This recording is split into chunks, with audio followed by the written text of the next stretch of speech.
سننے والی میری ماں بہنوں، سب سے پہلے آپ کو سلام پیش کرتا ہوں اور اس کے بعد آپ سب کا دل کی اتھاہ گہرائیوں سے شکریہ ادا کرتا ہوں کہ صرف 2 گھنٹے کے نوٹس پہ آپ نے اتنا بڑا اجتماع کیا۔ یقین کریں میں پھر دوبارہ دل کی اتھاہ گہرائیوں سے آپ سب کا شکریہ ادا کرتا ہوں کہ آپ نے بغیر کسی ڈر خوف کے صرف 2 گھنٹے کے نوٹس پہ چودھری علاؤدین صاحب سے بات ہوئی ٹیلی فون پہ۔ میں نے پوچھا ان سے کہ آج شام کا آپ کا کیا پروگرام ہے، تو چودھری علاؤدین صاحب نے کہا کہ میں تو فارغ ہوں۔ تو میں نے کہا مغرب کے بعد آپ کے گھر تشریف لاؤں گا، چند گزارشات کر کے آپ سے اجازت چاہوں گا۔ میرے بزرگوں، نوجوانوں، میری ماؤں بہنوں، آج اس ملک کی حالت دیکھیں آپ، بڑی تلخ حقیقتیں، بڑی تلخ باتیں کہ 75 سال ہوئے اس پاکستان کو بنے ہوئے۔ آج 75 سال گزرنے کے بعد ایمانداری کی بات بغیر کسی لگی لپٹی کے نہ کوئی روزگار، بے روزگاری کا یہ عالم،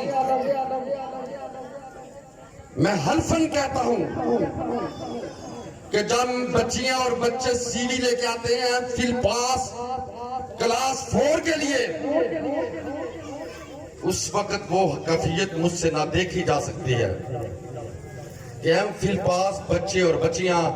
وہ ماں باپ جنہوں نے بڑی محنت سے اپنے بچے اور بچیوں کو پڑھایا، کئی ماں باپوں نے، والدین نے اپنے زیورات اپنے پیٹ کاٹ کے پڑھایا بڑی مشکل سے۔ نوکریوں کا مسئلہ، اس سے بڑھ کر رشتوں کا مسئلہ، اس سے بڑھ کر روزگار کا مسئلہ، اس سے بڑھ کر امن کا مسئلہ، کہ 75 سال گزرنے کے بعد پاکستان کی یہ حالت کہ مجھے دکھ ہوتا ہے کہ نوکریوں کے لیے کلاس 4 کی نوکریوں کے لیے ایم فل، میں یہ کہتا ہوں اب یہ سسٹم نہیں چل سکتا کہ ایم فل پاس بچے اور بچیاں کلاس 4 کے لیے دھکے کھائیں۔ یہ پاکستان تھا، خدا کی قسم یہ پاکستان نہیں تھا۔ قائد اعظم نے یہ پاکستان اس لیے نہیں بنایا تھا کہ کرپٹ لوگ اس ملک میں مسلط ہوں، ڈاکو مسلط ہوں، اپنے بچے اور بچیوں کے لیے اربوں کی جائیدادیں بنائیں، عوام کے سر پہ ووٹ لے کے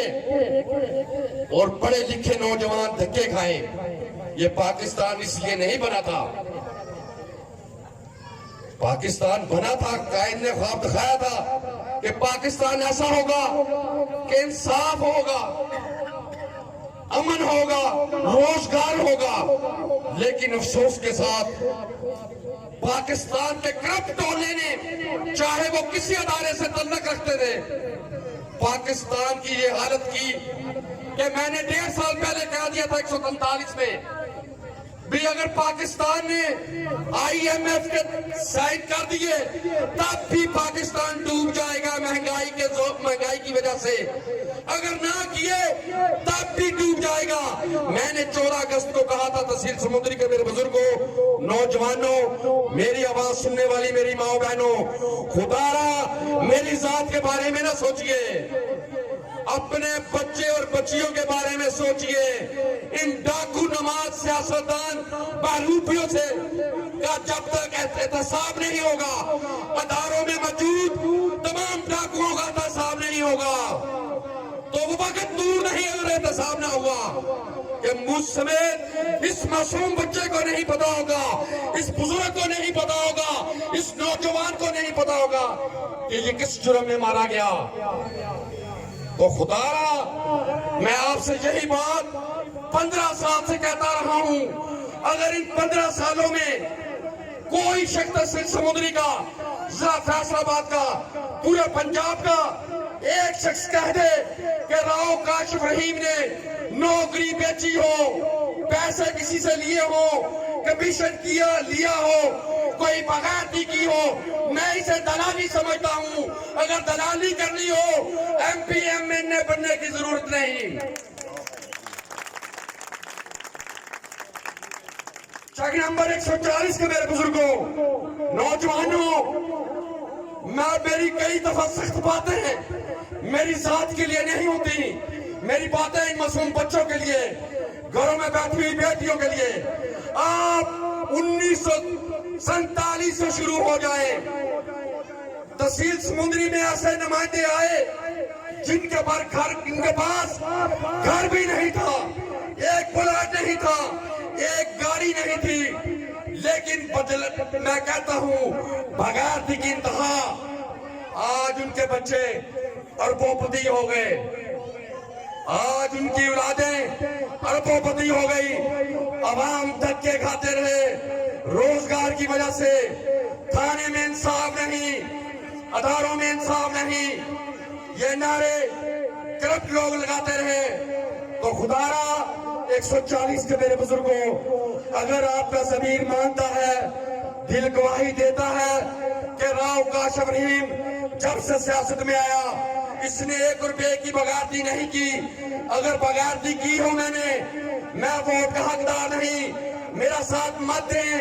بالکل نہ دیں۔ اگر میں نے بغیرتی نہیں کی تو آپ سب کو بھی اب فیصلہ کرنا ہوگا۔ اگر آپ نے فیصلہ نہ کیا، میں یہ بھی کہہ دیتا ہوں، اب نہ سمندری چلے گی نہ پاکستان چلے گا، نہ سمندری چلے گی نہ پاکستان چلے گا۔ خدارا کبھی ذہن میں رکھ کے رات کے ٹائم، سونے کے ٹائم اپنے بچے اور بچیوں کے بارے میں سوچئے، ان بچوں کا کیا قصور کہ ان کے والدین کے ووٹوں پہ نمائندے بن جائیں، کروڑوں اربوں پتی ہو جائیں، لوٹ مار کر جائیں، اپنی اولاد کو کروڑوں پتی بنا جائیں۔ ان بچوں کا کیا قصور کہ سکول میں سہولیات نہیں، ان نوجوانوں کا کیا قصور روزگار نہیں۔ تو خدا را آج وعدہ کریں، تحصیل سمندری میں پورے پاکستان میں کسی گندے آدمی کو، کرپٹ آدمی کو ووٹ مت دیں، ووٹ مت دیں، ووٹ مت دیں۔ اور آپ سے آخری گزارش چاہتا ہوں،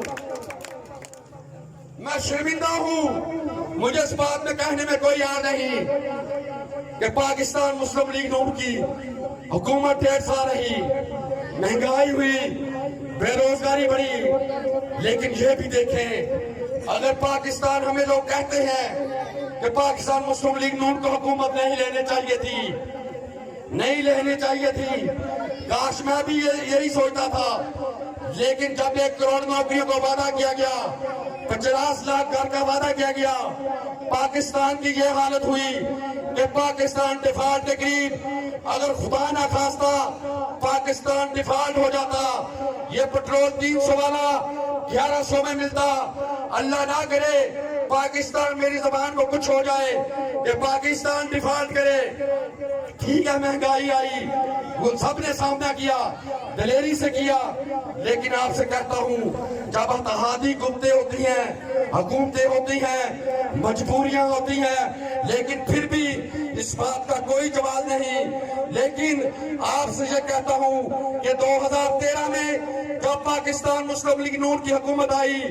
20 گھنٹے لوڈ شیڈنگ تھی، کوئی موٹر وے نہیں تھا، کوئی سی پیک نہیں تھا، کوئی یونیورسٹیوں کا جال نہیں تھا، کیونکہ میں اس لیے کہتا ہوں کہ ہم یہ کر کے دکھائیں گے انشاءاللہ تعالی، اللہ تعالیٰ کے فضل و کرم سے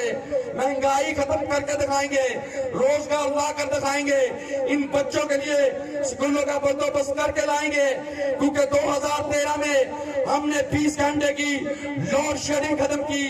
سی پیک بنایا، انٹرنیشنل سازش ہوئی، نواز شریف کو نکالا گیا، تباہی لائی گئی، لوگوں کو سہانے خواب دکھائے گئے۔ کوئی کھڑا ہو کے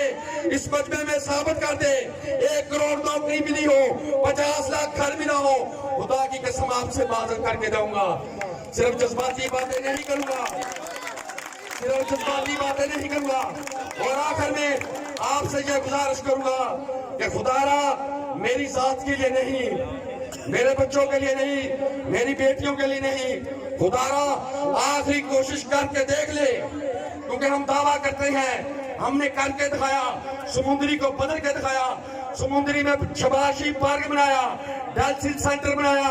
ہارٹ سینٹر بنایا، 60 بیڈ سے 120 بیڈ کرایا، 1122 آئی، 5 کالج بنے، سڑکیں بنی، نہریں بنی، گاؤں میں چکوک میں رورل ہیلتھ سینٹر بنے، شاید ہی کوئی سہولت رہ گئی ہو، لیکن پی ٹی آئی کا 4 سالہ دور آیا، وہ 60 بیڈ سے 123 بیڈ کی بلڈنگ اللہ تعالیٰ کے فضل و کرم سے راؤ کاشم ہی بنا کے گیا، لیکن آج تک فنکشن نہ ہو سکی۔ تو اس لیے کہتا ہوں شاید ہم سب آخری کوشش کر کے دیکھ لیں، 21 اکتوبر کو انشاءاللہ تعالی سمندری سے قافلہ نکلے گا 2 بجے 465 کے قریب زوم ہوٹل سے۔ میری آپ سے یہی گزارش ہوگی، آپ سے درخواست ہوگی، خدارا اس پاکستان کے معصوم بچوں کے لیے، نوجوانوں کے لیے، روزگار کے لیے، معیشت کی بحالی کے لیے، امن کے لیے خدارا میرا ساتھ دیں، اور آپ سے یہ گزارش کروں گا جو دوست میرا جانا چاہتے ہوں وہ ہمیں نام لکھوا دیں، دے دیں، انشاءاللہ ٹرانسپورٹ ہو جائے گی، ٹرانسپورٹ مہیا ہوگی۔ اور آخر میں آپ سب کا دل کی عطا گرائیوں سے شکریہ ادا کرتا ہوں۔ یقین کریں 4 سالوں میں جب بھی قافلہ سمندری سے لاہور گیا، گجرانوالہ گیا، پنڈی گیا، اسلام آباد گیا، فیصل آباد گیا، تحصیل سمندری سے سب سے بڑا قافلہ گیا۔ اللہ تعالیٰ میرا اور آپ سب کا حامی اور ناصر ہو۔ پاکستان